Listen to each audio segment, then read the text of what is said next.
Welcome back, everybody. We made it to Ohio and had to run down to the police department and turn in my proficiency test that I had to go to Middlefield, Ohio and shoot earlier this year. And now I've got to kill a doe, turn the doe in, and then I can buck hunt. So every year I do this, I always say I got to get out here early and kill a doe, so I'm not worried about this during the middle of the rut. And of course, once again, I didn't do that, and I'm going to be sitting down here on this creek bottom on the 4th of November needing to shoot a doe, which is not really the best case scenario. But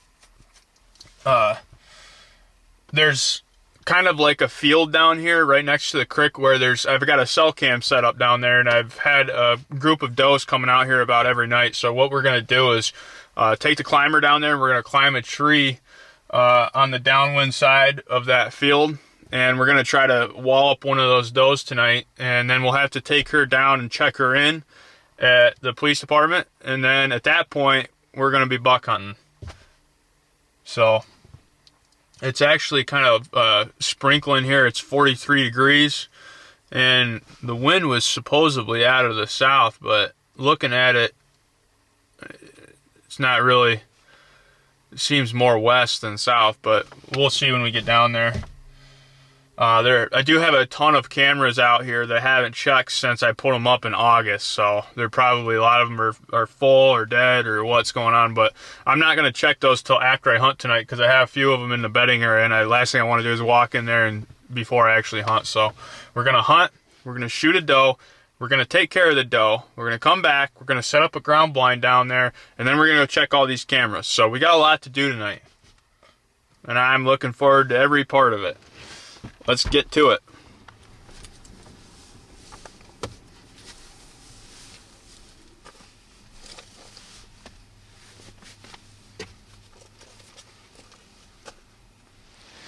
We are set up here in Ohio, everybody.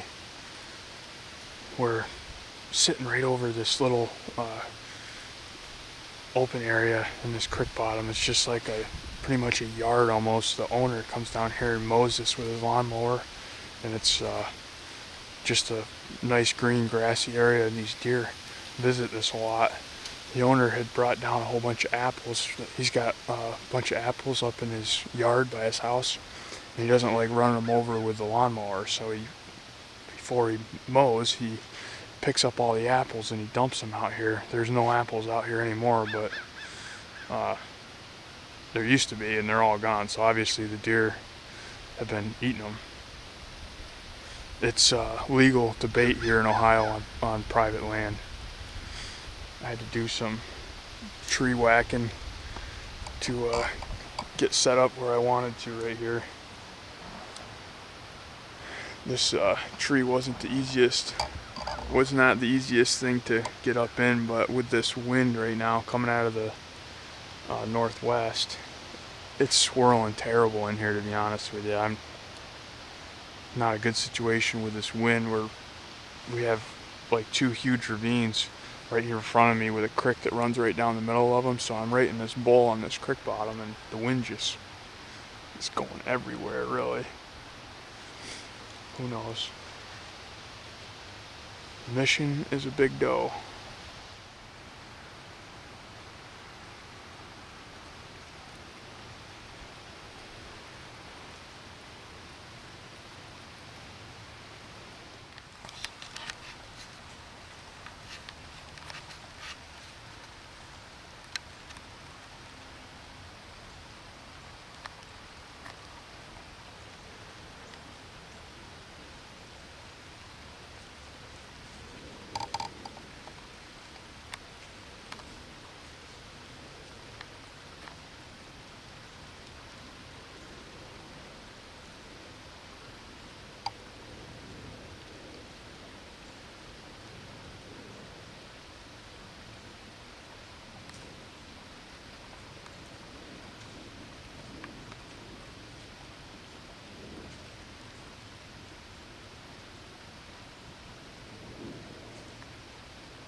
Well, that was my first Ohio buck encounter of 2021. It's 4/28. And you know where I actually seen that thing? Directly under me. I never heard, I don't know where it came from. I swear I wasn't sleeping. It never came from out in front of me, I know that. It's slightly sprinkling, so I just hear raindrops hitting my hood. And I heard I thought it was one of these darn squirrels. Next thing you know, there's a deer head looking at me directly under my stand. We just need a big doe to do that.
Just had a big doe come in. I shot her directly under me. It was a really actually kind of tough shot.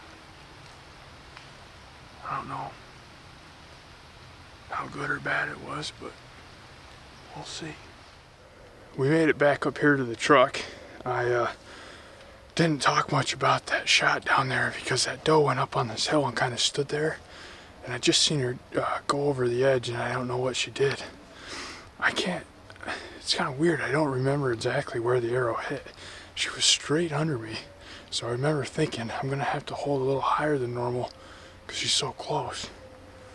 And I shot Luminoc fire. As soon as it hit the deer, it turned off.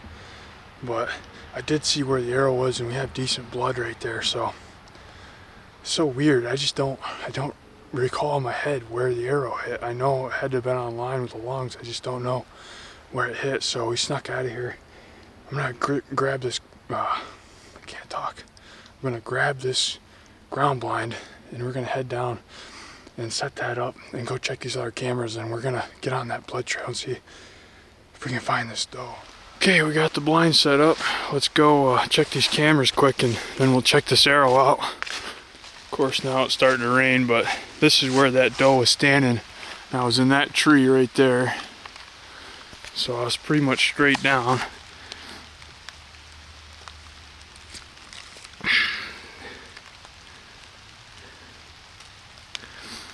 I don't know, really don't look great. I mean, there's a little bit of blood. She ran right through there. Let's go ahead and take up the trail, and it's been about an hour and a half since the shot, so if it was marginal, hopefully she's done by now. Who knows? It's weird that I can't recall the shot very good, but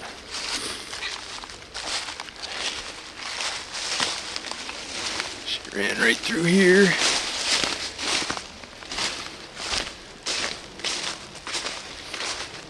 This rain isn't going to help our cause. There's decent blood. Oh yeah, she's actually bleeding pretty good now. I think we got a dead deer, everybody.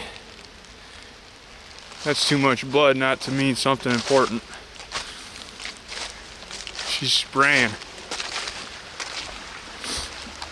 She's spraying. Oh, I feel better now.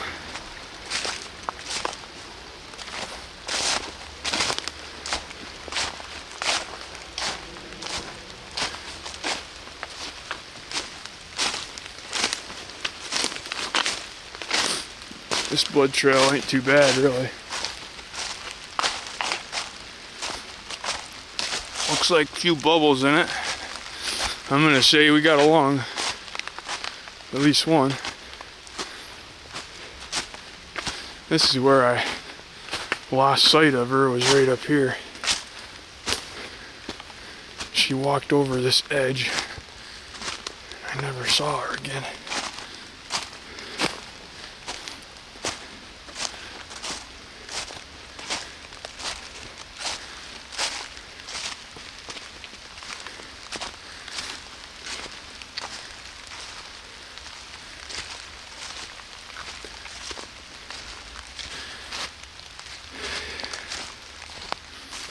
Man, she can't be too much farther with this much blood. I wouldn't think.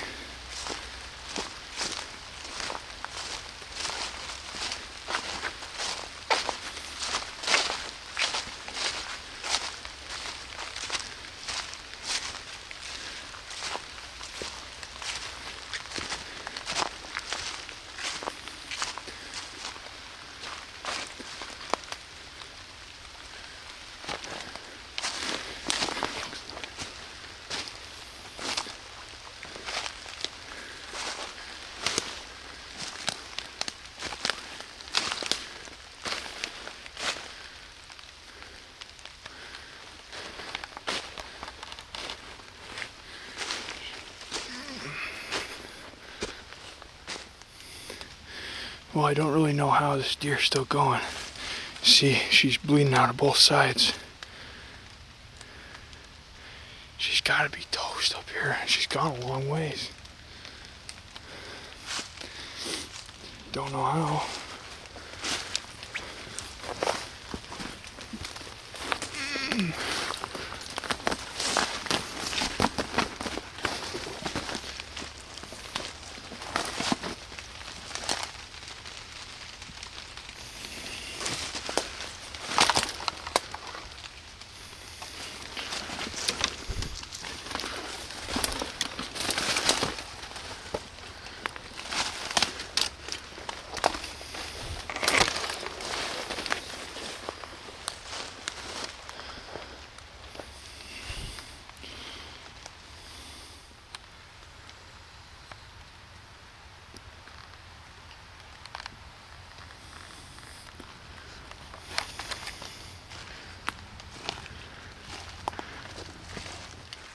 Just ran into her in her bed. I don't know how she's still alive. Okay, so I'm doing a horrible job on this video, but this has been nothing short of a shit show. So that doe's ran probably 230 yards, I would say. On super blood. I mean, red carpet blood through the woods out of both sides. And I got up to her and I seen her head turn and look at me, and I seen the glare of her eyes. I'm like, crap. I got to probably 15 yards from her. She was bedded down right in the rosemary bushes on the side of that ravine. So I just backed out, and now, you know, you hate to see that, but I'm just gonna wait for her to expire.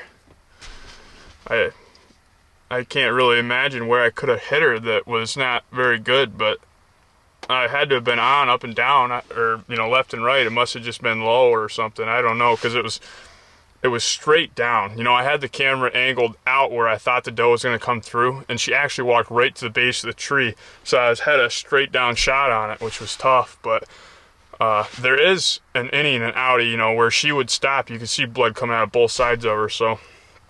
And a lot of it, she's got to be out of blood. My gosh, she's bleeding like crazy. So I'm just going to sit here and wait a few more hours. It's going to be a long night.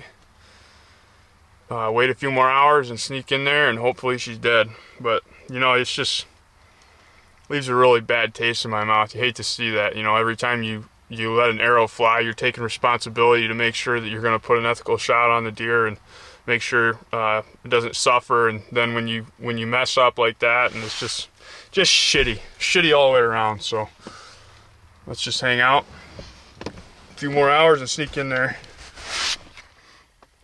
Well, I'm just running through some of these cards I just pulled for the heck of it, and this is what we're looking for right there.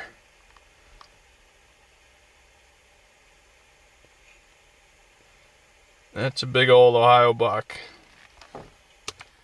He is what we want.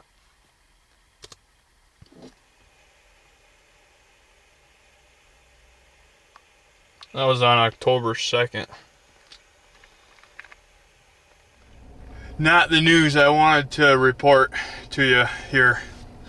So we gave that deer another 2.5 hours.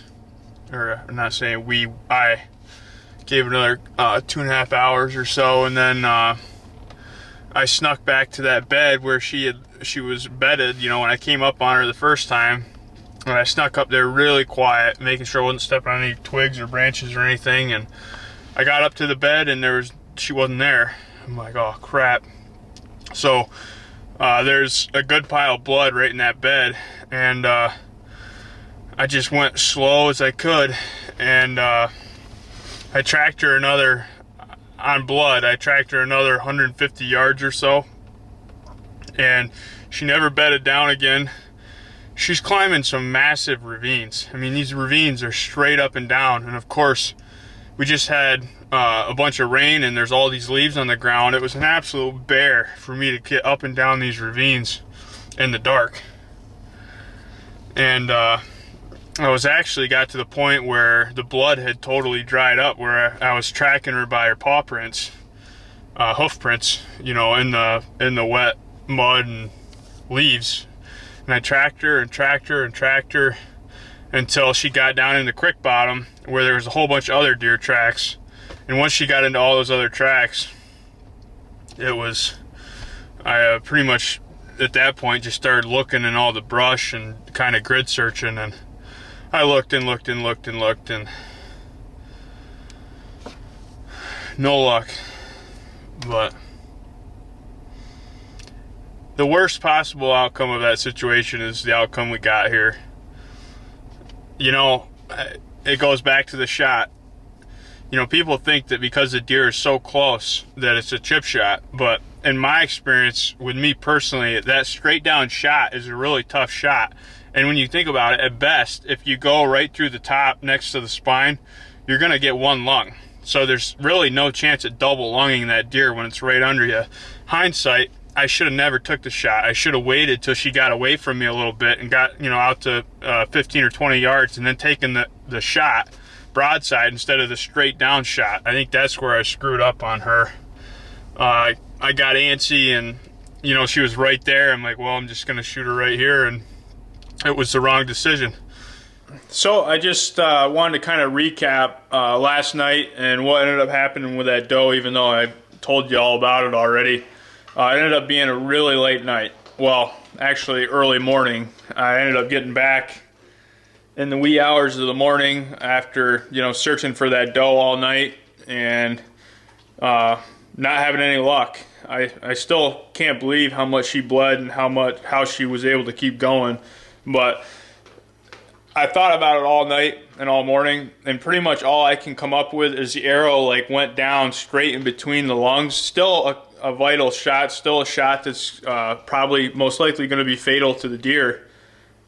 Just, you know, it wasn't a shot that was lethal enough to put her down quick, I guess. I really don't know. If any of you ever shot a deer and had the same scenario that I had just now with this doe, comment, you know, in the comment section below as to what you think happened or whatnot. It's just, I keep like replaying it in my head, and I just see that arrow go right down in between the shoulders, kind of straight into her, and I just can't fathom that it didn't kill her right away, but it didn't. You know, that's hunting, and the reality of it is, that's people make bad shots and people wound deer and don't get them, and it just is what it is. You know, take pride on my channel and showing you guys exactly what happens. You know, I don't sugarcoat anything. What I see and what I do is what you guys get on these videos. That's why they're vlogs. You know, they're my everyday experiences in the woods, and with my everyday experiences in the woods comes some shitty days like yesterday. So it's unfortunate, but I'm going to keep my head up. We're going to get back after it, and we'll see you on the next video, everybody. Thanks for watching.